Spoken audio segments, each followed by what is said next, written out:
Book 2, in which Prince Coram makes use of one treasure, only to discover his lack of two others. Chapter 1, A Sad City in the Mist. They stood between two of the great stone pillars of Craig Doon and faced the prowling devil dogs of the Foy Muir. The hounds of Cernunnos were both fierce and wary. They snapped, they snarled, but they gave the stone circle wide clearance. Others of the dogs sat some distance off, barely visible against the wind-swirled snow which ruffled their shaggy coats. From somewhere, Gaynor had added 5 more hounds. Coram narrowed his eyes and fixed them on the nearest dog.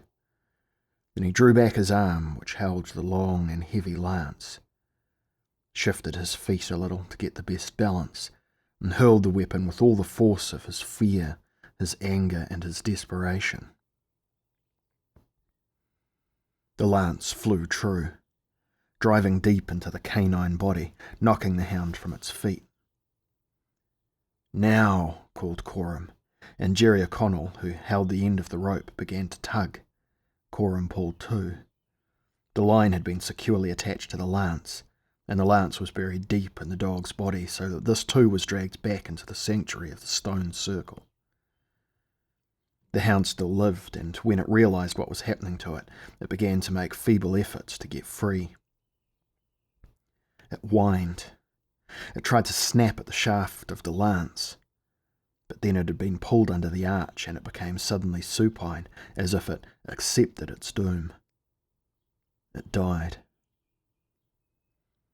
Coram and Jerry O'Connell were jubilant. Putting his booted foot on the carcass, Coram jerked his lance free and immediately ran back to the arch, selecting a fresh target, hurling his weapon out with the line flicking behind it, striking a second hound in the throat, and instantly dragging the lance back. This time the lance came free from the corpse and bounced back through the snow to them. Now there were 6 beasts left, but they had become more wary. Not for the first time, Coram wished that he had brought his bone bow and his arrows upon this quest. A hound came forward and sniffed at the corpse of its fellow.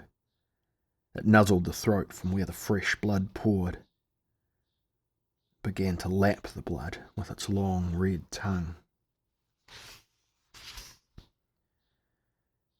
And a third hound paid dearly for its meal as the lance sprang out again from between the tall columns and plunged into its left flank. The hound yelled, whirled, tried to get free, fell writhing into the blood-flecked snow, rose again and wrenched itself away, leaving a large part of its flank and the head of the spear.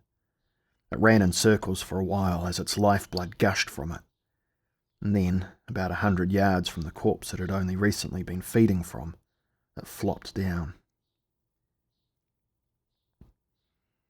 Feeling that they were at a safe distance from the deadly lance, its brother hounds moved in and began to feast on its still-living flesh. "It is our one great advantage," said Coram, as he and Jerry O'Connell mounted their horses, "that the hounds of Cernunnos possess no moral sense concerning the eating of their fellows. That is their weakness, I think." Then, while the hounds slavered around their feast, Coram and Jerry O'Connell rode back through the 7 circles, past the carved stone altar at the centre of the first circle, out again through the circles until they were on the far side from the hounds. The hounds had not yet guessed Coram's plan. There were a few minutes in hand. Digging their heels deep into the flanks of their horses, they galloped as fast as they could away from Craig Doon, heading not for Caer Marlod, as Gaynor would think they did, but for their original destination of Caer Lud. With any luck, the wind would obscure their tracks and spread their scent in all directions, and they would have time to reach Caer Lud and find Imogen the Archdruid before Gaynor or the Foy Muir had any hint of their plan. Gaynor had spoken the truth when he had told them that they could never reach Caer Marlod with all the hounds of Cernunnos hunting for them. but when Gaynor found them gone, it was almost certain that for a while he would waste time riding in the wrong direction, while his dogs cast for the scent. But Gaynor's jaundiced view of moral character had worked this time to his disadvantage. He had reckoned without the quick thinking of Coram and Jerry O'Connell, without their determination or their willingness to risk their lives for a cause. He had spent too long in the company of the weak, the greedy, and the decadent. Doubtless he preferred such company, since he shone in it. As he rode, Coram considered what he had learned from Gaynor the Damned. Did Craig Doone really possess the properties Gaynor had described? Or had they only worked for the she? Was Craig Doone now only a shell, avoided by the Foy Muir out of superstition, rather than knowing respect for its powers? He hoped there would come a time when he would discover the truth for himself. If Craig Doone was truly a place of power, there might be a way found to make use of it again. But now he must forget Craig Doone as the pillars grew to black shadows in the distance, and then were obscured entirely by the swirling snow. Now he must think ahead of Caer Lud and Amigen under a glamour in his tower by the river, guarded both by men and things which were not men.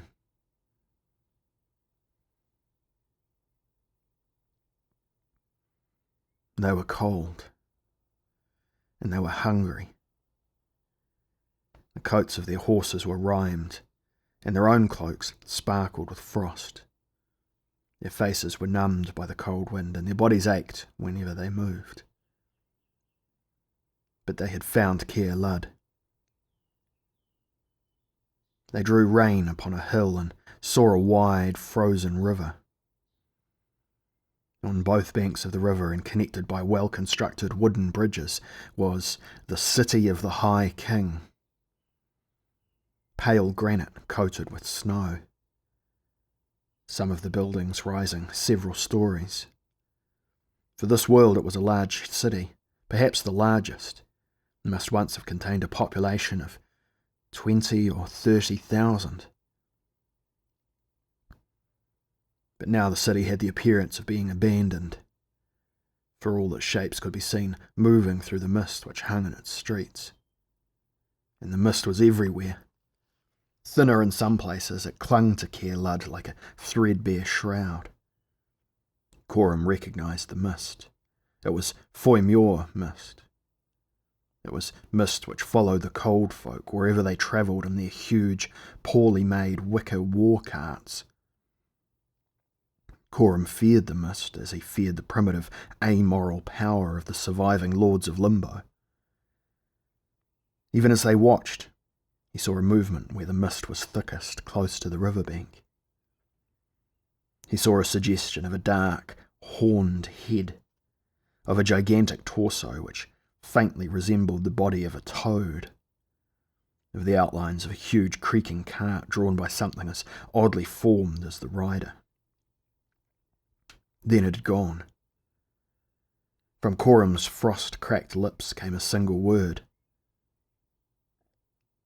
Cernunnos. He who is master to the hounds, Jerry sniffed. And master of much more, Coram added. Jerry blew his nose upon a large linen rag he took from under his jerkin. I fear this weather affects my health badly, he said. I would not mind coming to blows with some of those who created such weather. Coram shook his head. We are not strong enough, you and I. We must wait. We must be as careful to avoid conflict with the Foy Muir as Gaynor is in avoiding direct conflict with me. He peered through the mist and the eddying snow. Caer Lud is not guarded. Plainly, they fear no attack from the Mabden. And why should they? But that is to our advantage. He looked at Jerry's face, which was blue with cold. I think we'd both pass for living corpses if we entered Caer Lud now. If stopped, we shall announce that we are Foimure men.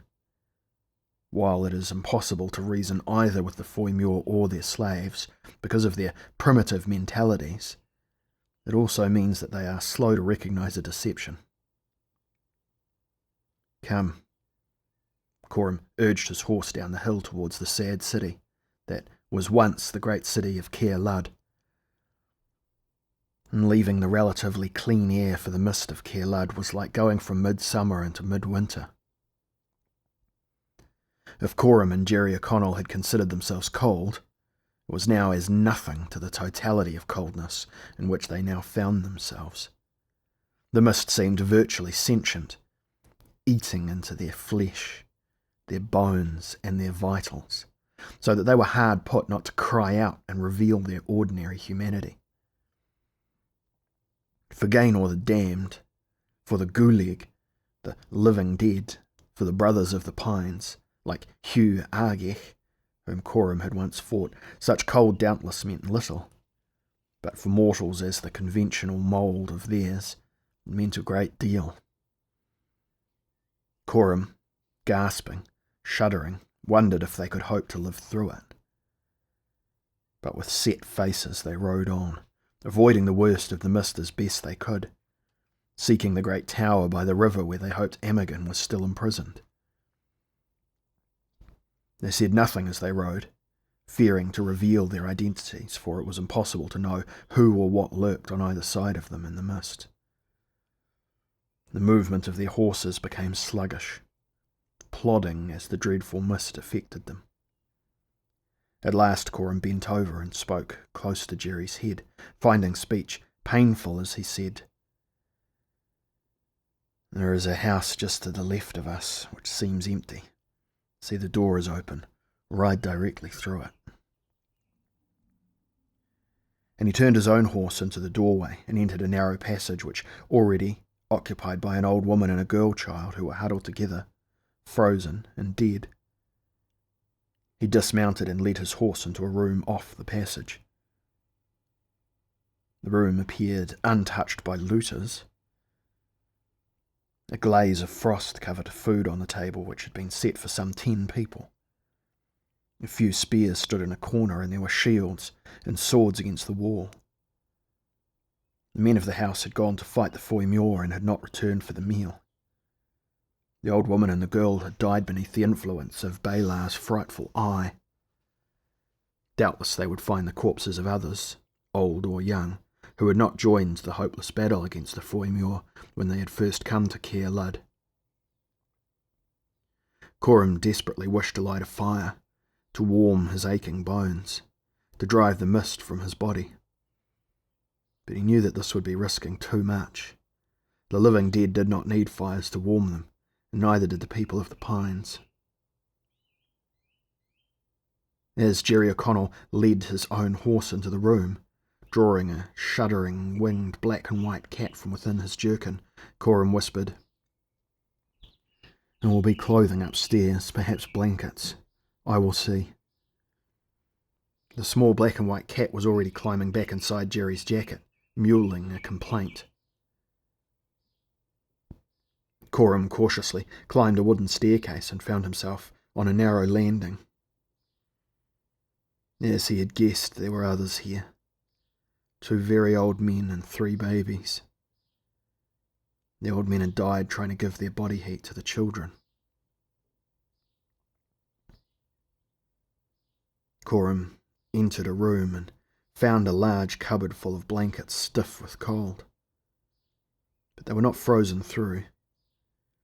He dragged out as many as he could carry and took them back down the stairs. Jerry seized them gratefully and began to drape them around his shoulders.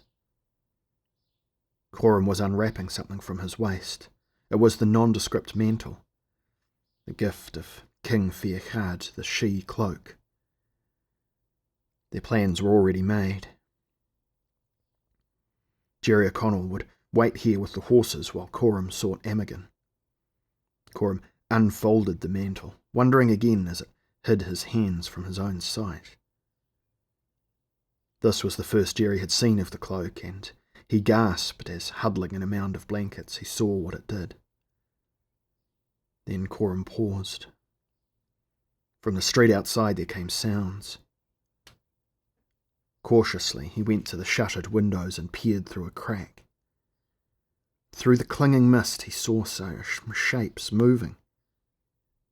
Many shapes. Some were on foot, and some were mounted.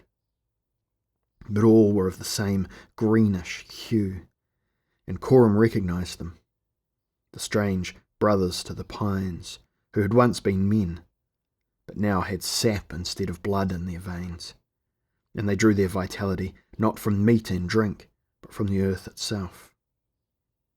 These were the Foy Muir's fiercest fighters, their most intelligent slaves, and the horses they rode were also of the same strange green colour, kept alive by the same elements which kept the people of the pines alive. And yet even these were doomed, thought Coram as he watched, when the Foy Muir poisoned all the earth so that even the hardy trees could no longer live. But by that time, the Foy Muir would no longer need their green warriors. These were the creatures of whom Coram was most weary, with the exception of Gaynor himself, for they still retained much of their former intellect. He motioned Jerry to complete silence and barely breathed as he watched the throng pass by. It was a large army, and it prepared itself for an expedition. It was leaving Caer Lud, it seemed. Was it to make a further attack on Caer Marlod, or did they perhaps march elsewhere? And then, behind this army, swam a thicker mist, and from out of the mist came strange grumblings and gruntings, peculiar noises which might have been speech. The mist thinned a fraction, and Coram saw the outline of lumbering, malformed beasts. A wicker chariot. He had to peer upward to see the faint outline of the one who rode in the chariot.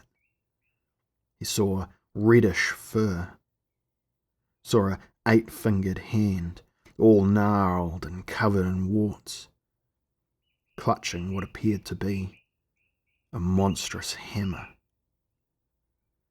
But the shoulders and the head were completely obscured. Then the creaking battle cart had gone past the window, and silence came again to the street.